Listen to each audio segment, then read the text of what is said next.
నాగర్ కర్నూలు జిల్లా Kollapur municipal chairperson సీటును Congress party కైవసం చేసుకుంది. నూతన చైర్పర్సన్ గా మేకల రమ్య నాగరాజును మంత్రి జూపల్లి ఎమ్మెల్సీ కూచుకుల దామోదర్ రెడ్డి సమక్షంలో 15 మంది కౌన్సిలర్లు ఏకగ్రీవంగా ఎన్నుకున్నారు.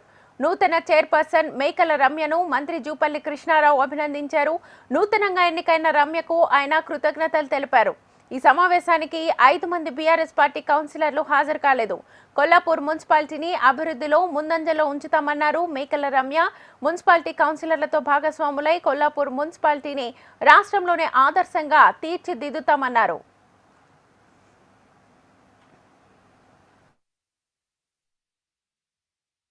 ఎన్నిక సమయంలో నాకు మన మంత్రివర్యులు జూపల్లి కృష్ణారావు సార్ గారు ఈ అవకాశాన్ని ఇచ్చారు. తను ఏ నమ్మకంతోనైతే నాకు ఈ అవకాశాన్ని ఇచ్చాడో ఆ నమ్మకాన్ని వమ్ము చేయకుండా గతంలో ఎలాగైతే మేమంతా కౌన్సిలర్స్ని సమిష్టిగా పనిచేసి ప్రతిపక్ష కౌన్సిలర్లను సమిష్టిగా పనిచేసి జూపల్లి కృష్ణారావు సార్ గారి నాయకత్వాన తనని గెలిపించుకున్నామో ఈ కొల్లాపూర్ ప్రజల అభివృద్ధికి మరి ఒకసారి మేమంతా కౌన్సిలర్లమంతా సమిష్టిగా పనిచేస్తూ వాళ్ళందరితో భాగస్వామ్యం అవుతూ కొల్లాపూర్ పురపాలక సంఘంలో అభివృద్ధి పనుల విషయంలోనైనా తారాస్థాయికి తీసుకెళ్తామని తెలియజేస్తూ ఈ అవకాశం ఇచ్చినటువంటి మంత్రివర్యులు జూపల్లి కృష్ణారావు సార్ గారికి ప్లస్ నన్ను సపోర్ట్ చేసినటువంటి నా తోటి కౌన్సిలర్ సభ్యులందరికీ నాకు ఇప్పించినటువంటి 6th వార్డు ప్రజానికానికి అందరికీ హృదయపూర్వక నమస్కారాలు తెలియజేస్తున్నాను.